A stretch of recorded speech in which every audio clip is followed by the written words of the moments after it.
Hello, you are listening to the Divorce University online podcast with your hosts, Thomas and Tammy Ferreira. Hi, I'm Tammy. And I'm Thomas. And today we're talking about one of my favorite phrases that I use with clients, which is, therefore what? Yeah, I need to I'm going to put my hand on my hips because I'm going to increase my testosterone level. Are you? Yeah. And if you don't know what he's talking about, go back and listen. Was that last episode before last? I don't know. We talked about that. Yeah, after lunch, I think I run low. Yeah. So, everything's going to your gut to process your food. That's why. It's hard not to get lethargic after the lunch break. Right. Therefore what, Tammy? Therefore, I'm experiencing low testosterone. Therefore what? Therefore, take some supplements, go run around the block, drink a cup of coffee. Put your hands on your hips. Put your hands on your hips, do something.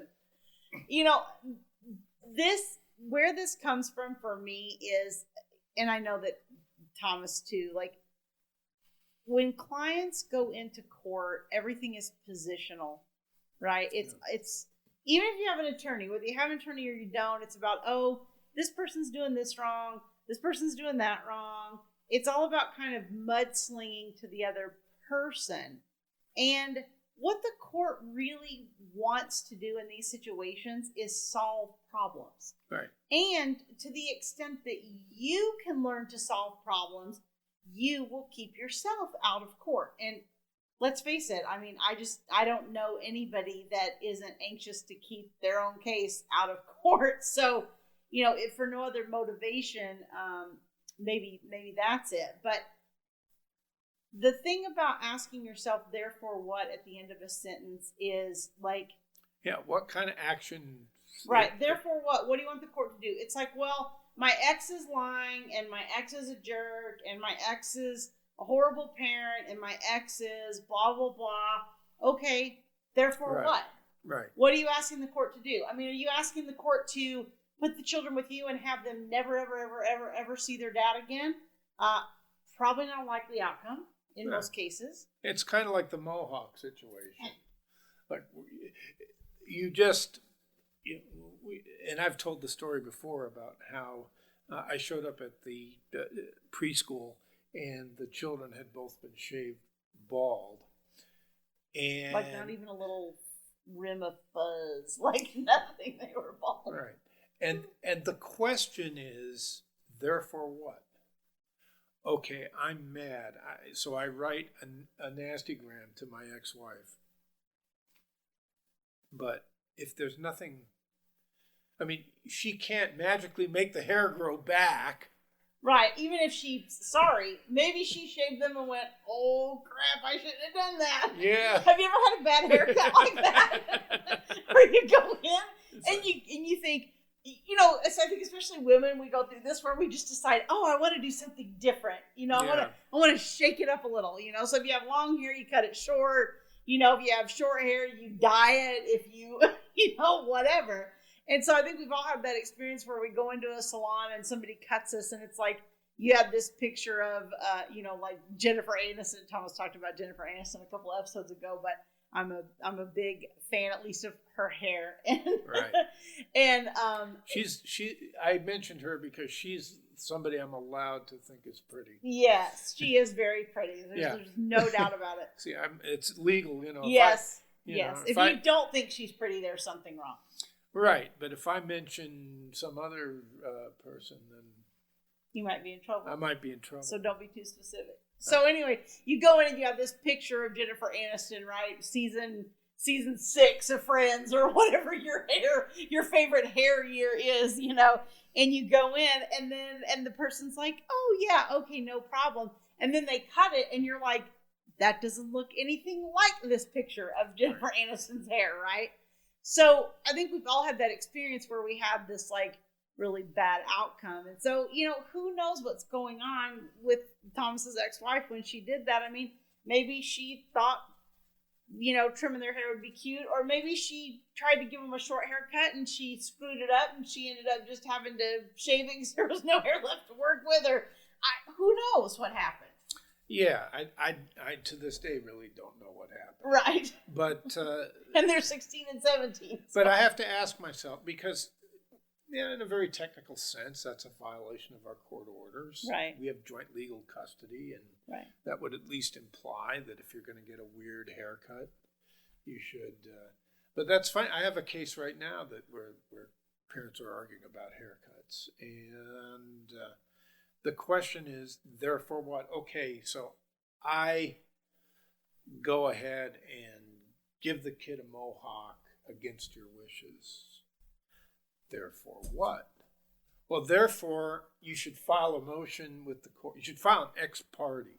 Because the court can make the hair magically grow back. Because the court can make the hair grow back, sure. Yeah, I mean, aren't they omnipotent? Yeah. So that's the question you have to ask yourself. A lot of the time, like we just got a call from one of our clients, and the message is, Mom picked up the child from school in the middle of Dad's Thanksgiving holiday. Now, I don't know what happened there, but let's say that she deliberately violated the court order. Mm-hmm.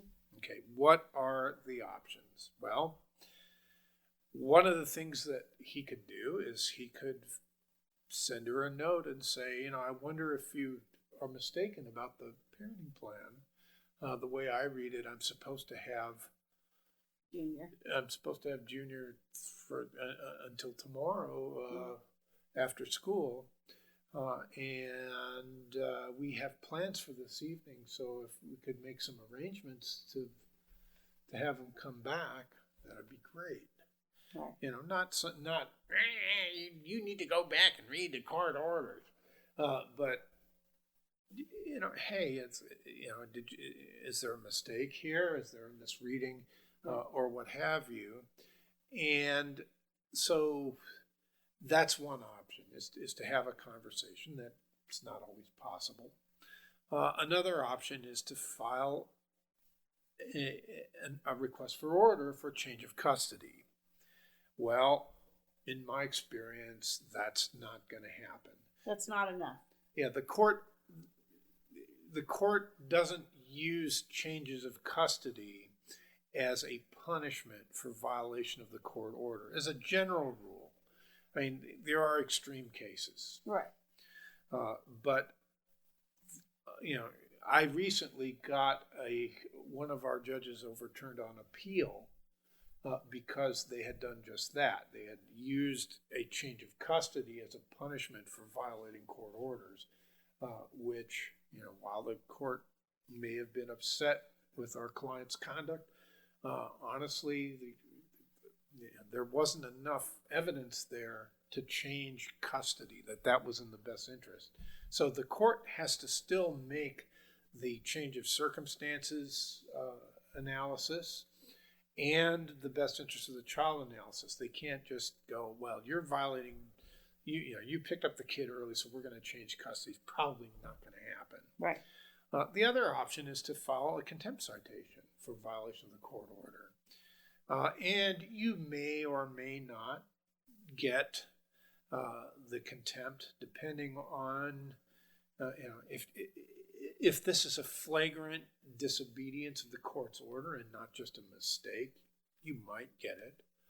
But you're looking at a lengthy process that's going to polarize the parties, and you're looking at a lot of work for your attorney, which may cost you money.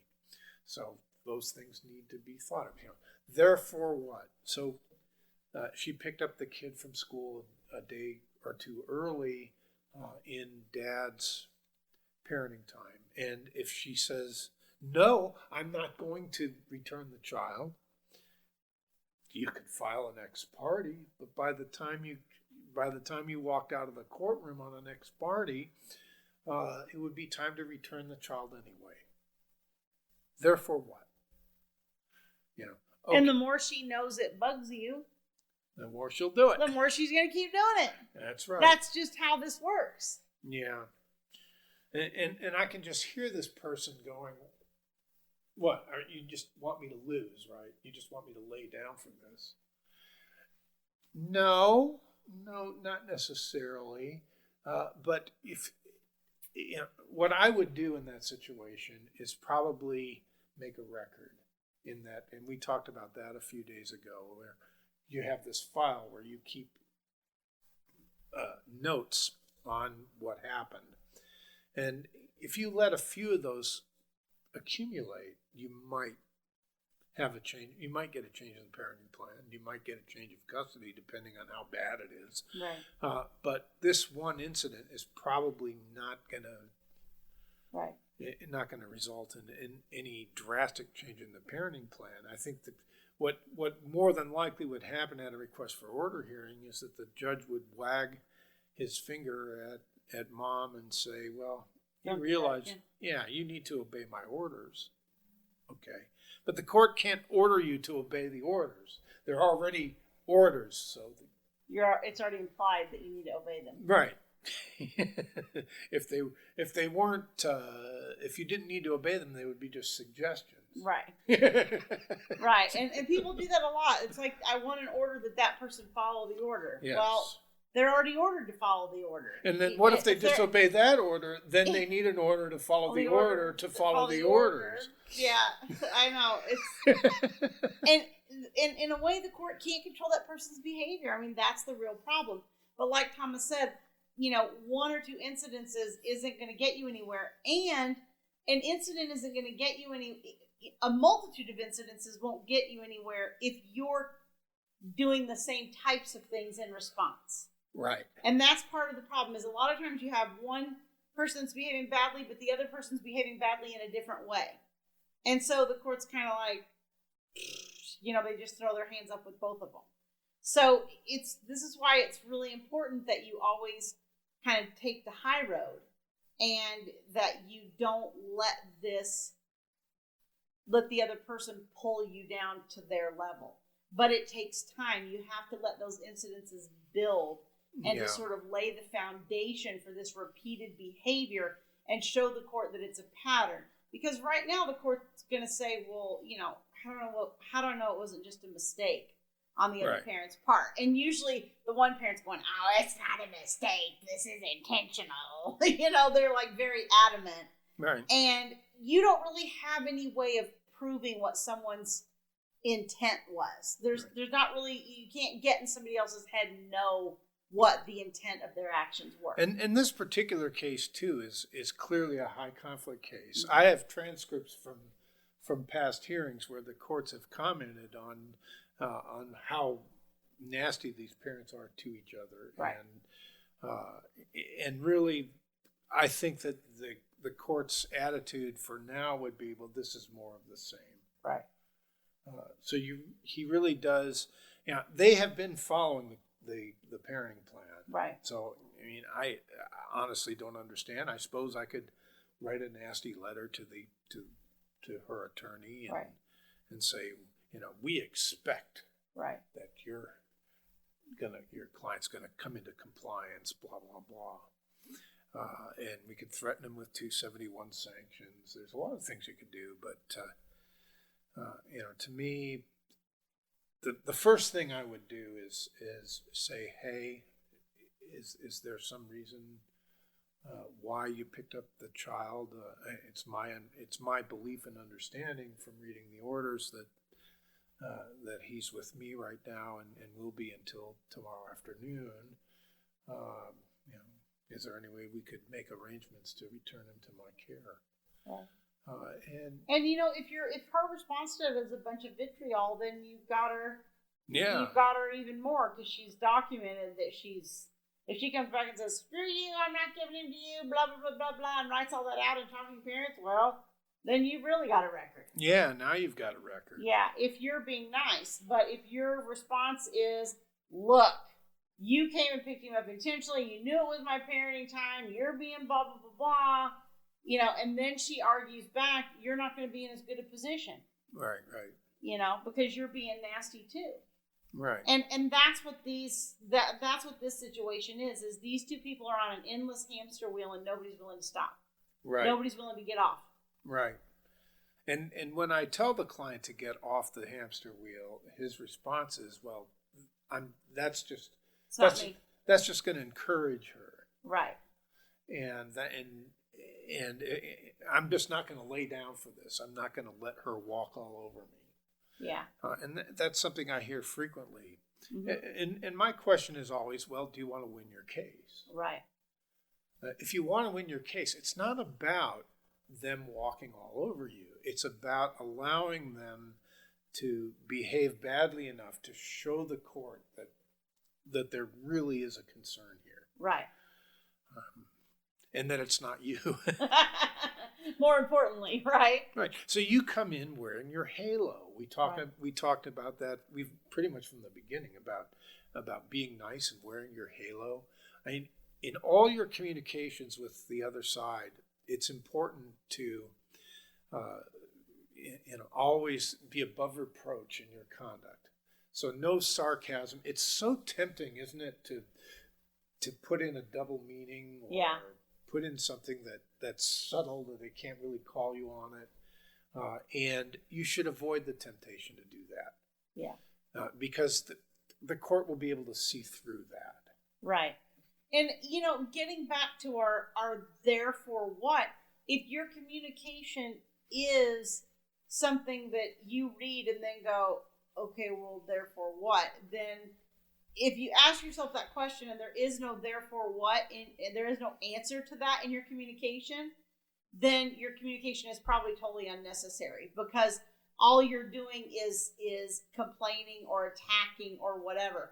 What your communication should be, particularly if you're in a Talking Parents or Our Family Wizard or one of the apps, it should be focused around, like Thomas had said, the problem solving. So in this case, the child was picked up and shouldn't have been. So therefore, I might send a note and say, hey, per the court order, my understanding is I'm to have the child through da-da-da-da-da. You picked him up from school. I'm assuming this was in error. Can I come by and pick him up? Your next day is on Wednesday. Whatever. Or what time could I come pick him up?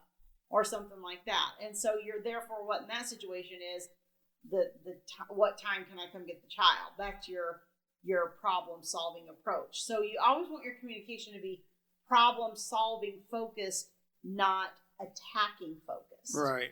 And I think I would say that, I don't know how high the percentage is, but at least 80% of what we see is either attacking or arguing. Right. Yes. 80% has got to be attacking or arguing. Very little of it is actually... Yeah, it's pointless. It's pointless. And what that does is it degrades the trust between you. Yeah. It degrades the co-parenting relationship.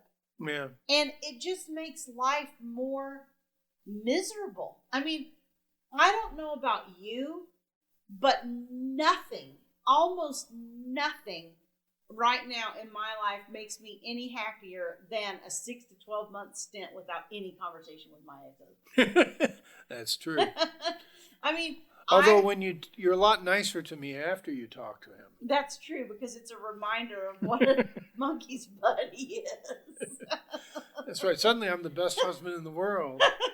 I think you should talk to him more often. You like me having conversations with him, huh? There you go. But it's stressful. If I'm having a conversation with him, it's stressful. And it doesn't really contribute to my happiness. As a matter of fact, it contributes to the opposite of that. And so really, I don't want to have to be communicating with him. Now, you might say, well, your kids are 26 and 30. True. But the point is that minimizing that communication is the key to creating peace in your own family life or your own life. And so minimizing that communication is not accomplished through attacking each other or arguing. Right. I mean, if you have an ongoing intimate relationship with somebody, you can argue that it's important for them to understand why you want how you feel and what you want them to do and why you want them to do it. There's an end or an improvement in the relationship that is contemplated by having that conversation. But if you're getting a divorce, or if you've already gotten a divorce, or if you're an unmarried parent who didn't get a divorce but now is struggling to raise a child. There's really no upside to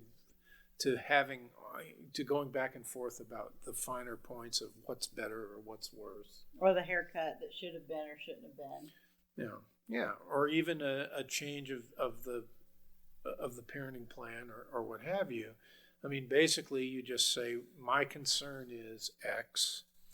I'm thinking that it might be better if we switched juniors overnight to Thursday.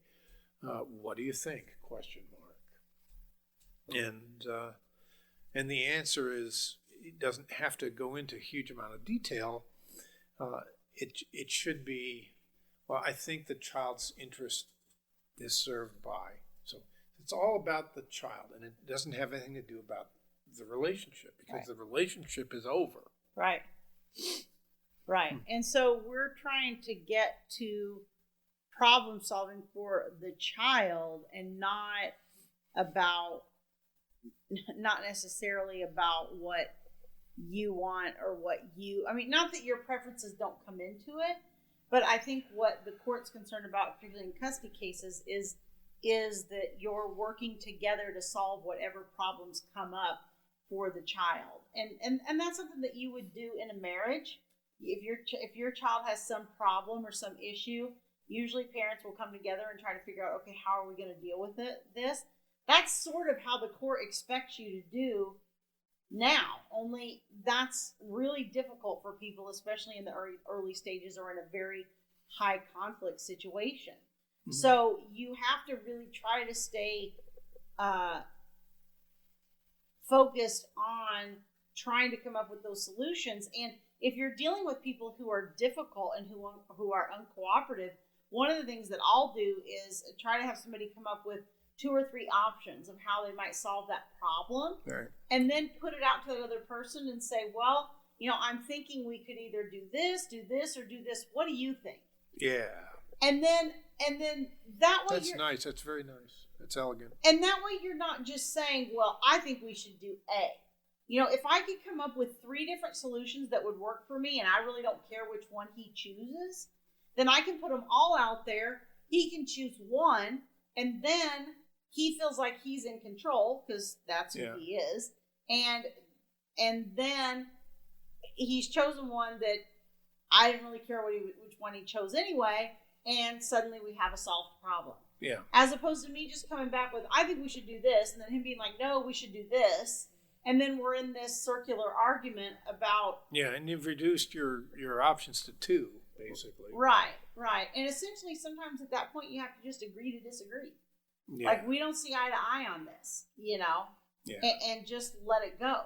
But, there's always more solutions if you can brainstorm and try to come up with those. And I find that as you start to do that, a lot of times the other co-parent will relax some too. Mm-hmm. You might have a co-parent that's very controlling and very specific about things. And the more that you can try to say, hey, what about this idea? What about that idea? What about da-da-da-da? I find that other parent will start to loosen up and relax too. Because remember, our fear is losing our kids. Yeah. In custody situations specifically. Or in finances, maybe it's losing our retirement account, or losing our home, or losing whatever that is. And so if you can come up with solutions that are kind of like showing the other person that hey, I'm not trying to take everything from you. Mm-hmm. Yeah. I'm trying to figure out what would work for both of us. Right. Although in this case, I would, the one I was mentioning earlier, I think there's a fair amount of mom wants him to pay for his misconduct. Mm-hmm. Yeah, she's filed a domestic violence restraining order, and it's gone up on appeal, and it's just, she's all about using the process to make his life miserable. And when she doesn't get what she wants, she screams. Files another motion. Yeah. Well, or cries. Or yeah. Why are you letting him away with this? Yeah. Yeah. But, and if I was advising her, I would say, well, that's not going to work. You have to give him some latitude and give him enough rope for him to hang himself with. Right. Because if he's really as bad a person as you say he is, then he's going to mess up. Right. And when he mess ups, that's when you file. When you've got something that the court can grab onto and say, well, this can be addressed. What we're going to do is we're going to give mom primary custody, and we'll just let dad have every other weekend. But screaming and crying that you didn't get what you want is not going to help. And filing endless motions is not going to help. Right. You have to give the court something. You have to back off. I tell so many people this, but a lot of times the one that stops doing it is the one who wins. Right. Right. And I think that, when people are in this mode where they're just going back and forth, and nobody will stop, then, you're not getting the outcomes you're looking for from the court anyway. Yeah. Like, you're not getting them. So why not try something different? And sometimes people are like, well, I tried that and it didn't work. Well, you've tried that for one day. You've tried this other strategy for the past 5 years and it hasn't gotten you anywhere. So, let's try something different. Right. And see if you can get the result you're looking for, because the court really does want to solve the problem. Right. Well, they don't want you in front of them. They want you to solve it yourself. Right. They want you to be solution focused. Yeah. And so, hopefully we can find out what is behind, because there's always something behind. Nobody just, well, I shouldn't say nobody, but it doesn't happen very often that a parent just says, screw you, I'm not going to do that. Right. And what will happen over the life of the child, especially if you have younger children like your kids were 1 and 2, what will happen is either there will be something, like Thomas said, where the other person's behavior comes to light and becomes a problem, and the other parent will get the bulk of the parenting time or all of it. We've had several cases where that's happened.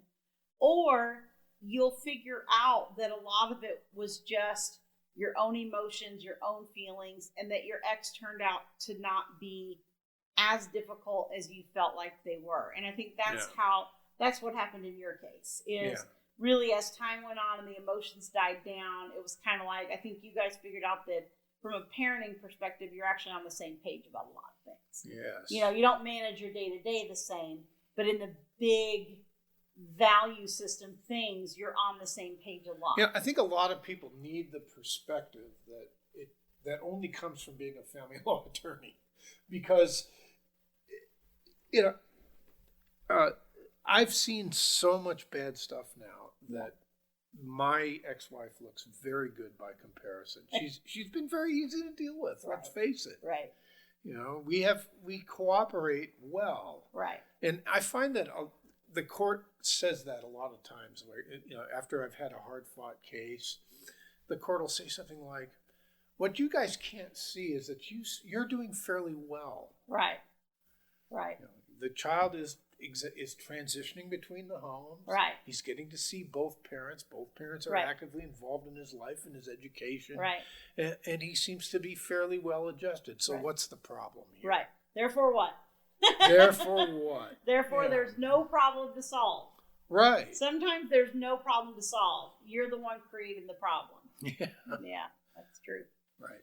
All right, so that will do it for us today. If you are watching us on YouTube, don't forget to hit like and subscribe so you get noticed of new videos coming out. If you're listening to the podcast, please rate and review us. It helps our rankings. And also, please subscribe so that you get noticed each week as new podcasts come out. And we'll see you next week. We'll see you then. Thank you for listening to the Divorce University online podcast with your hosts, Thomas and Tammy Ferreira. For more information, visit www.divorceuniversityonline.com.